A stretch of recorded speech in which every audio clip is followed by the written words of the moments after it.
Hello welcome, मैं हूं अरुण कुमार यादव और आज इस वीडियो में हम देखने वाले हैं क्लास 8 की प्रश्नावली 11.4 के प्रश्न 3, 4 और 5 का सॉल्यूशन। तो शुरुआत करते हैं प्रश्न 3 से।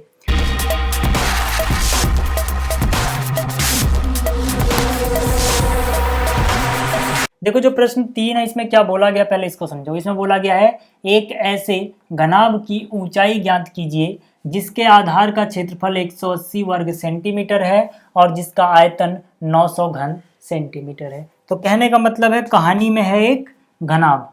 तो जो घनाभ है इसका मैं सब कुछ आपको पिछली वीडियोस में बता चुका हूँ। इसका आयतन, इसका पृष्ठीय क्षेत्रफल सब कुछ मैंने बताया हुआ है। ठीक है, तो यहाँ पर देखो ये घनाभ है।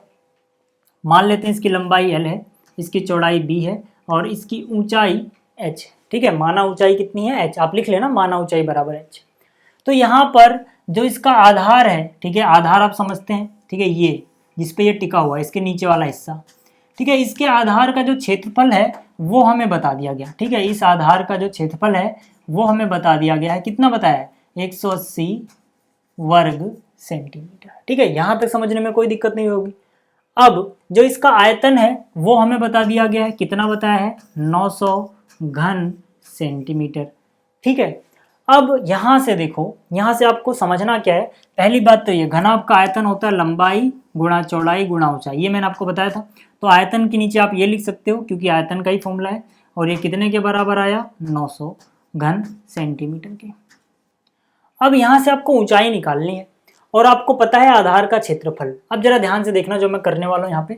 इसका आधार जैसे कि मैंने बताया ये चीज़ है, ठीक है, इसका आधार एक आयत होता है। अब ये मत समझना ये टेढ़ा सा ऐसे दिख रहा है, ये क्योंकि मैंने यहाँ पर 2 डायमेंशन में 3 डायमेंशन की फिगर बना दी, ठीक है ना। लेकिन असलियत में आप जब एक घनाभ को देखोगे तो सब कुछ एकदम सीधा सीधा 90-90 डिग्री पे होता है। तो यानी कि नीचे वाला हिस्सा एक आयत होता है और आयत का क्षेत्रफल, ठीक है, आयत का क्षेत्रफल मतलब इस नीचे वाले हिस्से का क्षेत्रफल लंबाई गुणा चौड़ाई होता है। आयत का क्षेत्रफल क्या होता है? लंबाई गुणा चौड़ाई। तो मतलब इस नीचे वाले हिस्से का, जिसको हम बोल रहे हैं आधार का क्षेत्रफल, लंबाई गुणा चौड़ाई है। तो जो आधार का क्षेत्रफल है इसका मतलब मैं लंबाई गुणा चौड़ाई लिख सकता हूँ इसकी जगह पे। और ये कितना है? 180 वर्ग सेंटीमीटर। ये हो गई समीकरण 1।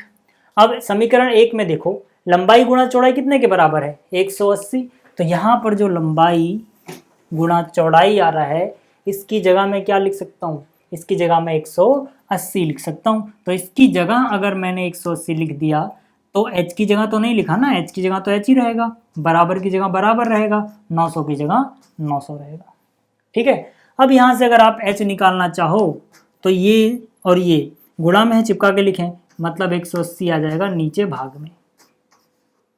ठीक है, तो इससे ये कट गया, 18 एकम 18, 18 पंजे 90। तो कहने का मतलब क्या है कि जो h था वो कितने के बराबर है? 5 के। h बराबर काट वाट के कितना बचा? 5। 5 क्या? सेंटीमीटर। तो यहाँ से उम्मीद है आपको पहला सवाल जो था इस वीडियो का, मतलब इस प्रश्नावली का तीसरा, ये समझ में आ गया होगा अच्छे से। अब बात करते हैं अगले प्रश्न की। देखो अब देखो जो चौथा प्रश्न है इसमें बोला गया एक घनाभ की विमाएं 60 सेंटीमीटर गुणा 54 सेंटीमीटर गुणा 30 सेंटीमीटर है। इस घनाभ के अंदर 6 सेंटीमीटर भुजा वाले कितने छोटे छोटे घन रखे जा सकते हैं? ठीक है, मतलब कहानी में क्या है, कहानी में एक बड़ा सा घनाभ है। ठीक है, तो एक बड़ा सा घनाभ बनाते हैं पहले। अब जो ये बड़ा सा घनाभ है इसकी लंबाई चौड़ाई ऊंचाई तीनों चीज़ हमें बताई गई हैं। ये इसकी लंबाई, ये इसकी चौड़ाई और ये इसकी ऊंचाई। ठीक है, लंबाई हमें पता है कितनी है? 60 सेंटीमीटर। चौड़ाई हमें पता है कितनी है? 54 सेंटीमीटर। और ऊंचाई भी हमें पता है कितनी है? 30 सेंटीमीटर। ठीक है, जब भी ऐसे गुणा में दिया गया हो घनाभ की विमाएं तो पहली लंबाई, दूसरी चौड़ाई और तीसरी ऊंचाई होती है। ठीक, अब यहाँ पर इस घनाभ के अंदर क्या करना है? हमें छोटे छोटे घन रखने। ठीक है, तो यहाँ पर जैसे कि मैंने एक छोटा सा घन बनाया और जो घन है उसकी भुजा को अगर मैं ए बोलूँ तो ए हमें बताया गया है 6 सेंटीमीटर है। ठीक है, ए कितना बताया गया है? 6 सेंटीमीटर है। सवाल ये है कि ऐसे छोटे छोटे घन इसमें कितने रखे जा सकते हैं? ठीक है, हमें नहीं पता कितने रखे जा सकते हैं, तो पहले मान लेते हैं, माना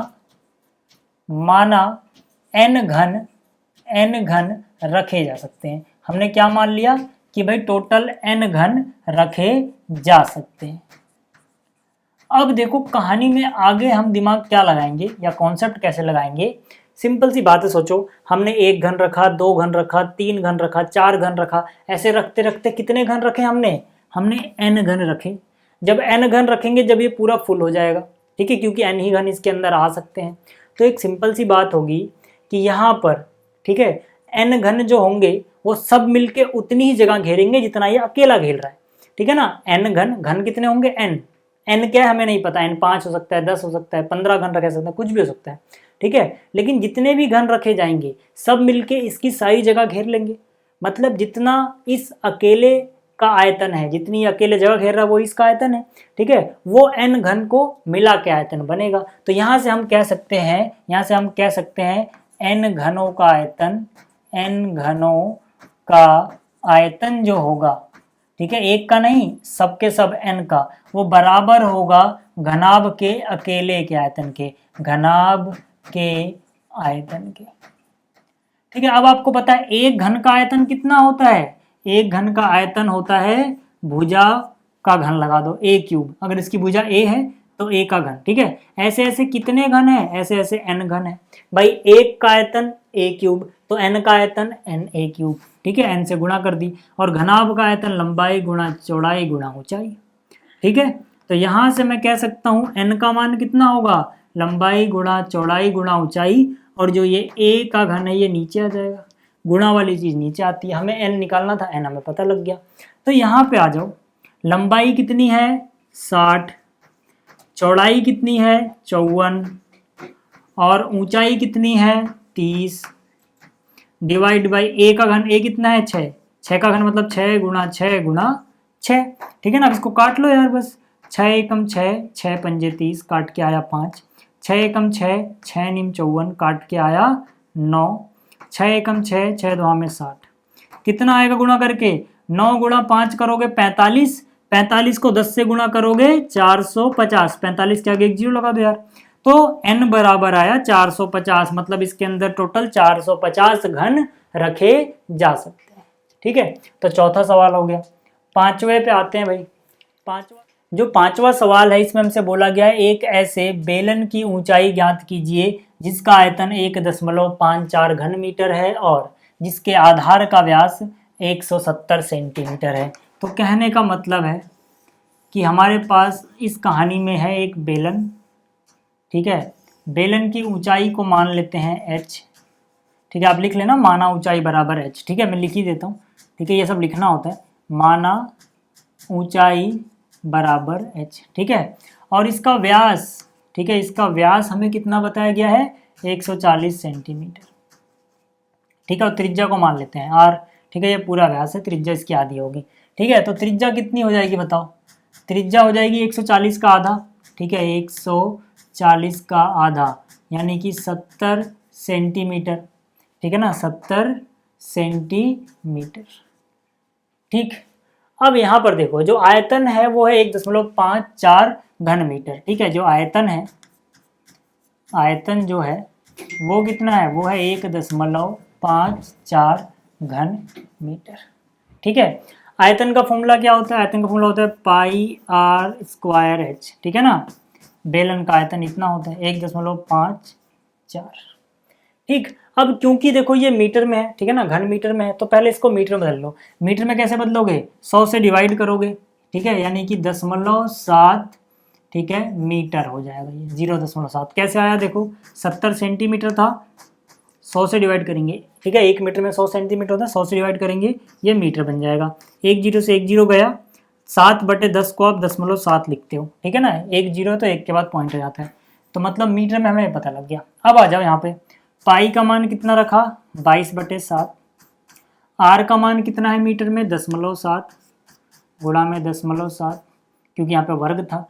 एच हमें निकालना है, एच रहने दो, बराबर कितना है 1.54, ठीक है, एच यहीं रहने दो बराबर, ठीक है, यहाँ पर क्या है 1.54, जो चीज नीचे होगी वो ऊपर जाएगी, जो ऊपर है वो नीचे, नीचे 7 है, 7 ऊपर गया, ठीक है, ऊपर 22 है, 22 नीचे आ गया, 7, ठीक है, 0.7 गुणा 0.7 ऊपर था तो यहाँ पे नीचे आ जाएगा, ठीक है। अब पहले दशमलव देखो, यहाँ एक के बाद दशमलव, एक के बाद दशमलव, दो के बाद दशमलव है, ऊपर भी दो के बाद दशमलव है, तो दशमलव दशमलव बैलेंस हो गए, ठीक है, सारे दशमलव हटा दो। जब ऊपर और नीचे समान अंकों के बाद दशमलव हो तो उनको ऐसे हटा दो, ठीक है। यहाँ पर भी दो के बाद था, यहाँ पर एक के बाद ये, एक के बाद ये, दो के बाद था, तो समझ लो दशमलव हट गया, ठीक। अब यहाँ 7 से 7 कट गया, ठीक है। 22 का पहाड़ा 7 बार पढ़ते हैं तो 154 आता है, दशमलव हट चुका है, यानी 22 सत्ते 154। यहाँ पे 7, यहाँ पे 7, सब कुछ कट गया, मतलब 1 बचा, ठीक है। तो h का मान कितना आ गया, 1, ठीक है ना। सबका पहाड़ा एक बार गया, 7 एकम 7, ठीक है ना। 22 सत्ते 54, फिर 7 एकम 7, मतलब 1 बचा है बस, 1 गुना 1। तो यहाँ पे h का मान कितना आया, 1 मीटर, ठीक है। तो आपको याद रखना है इसकी ऊंचाई 1 मीटर होगी।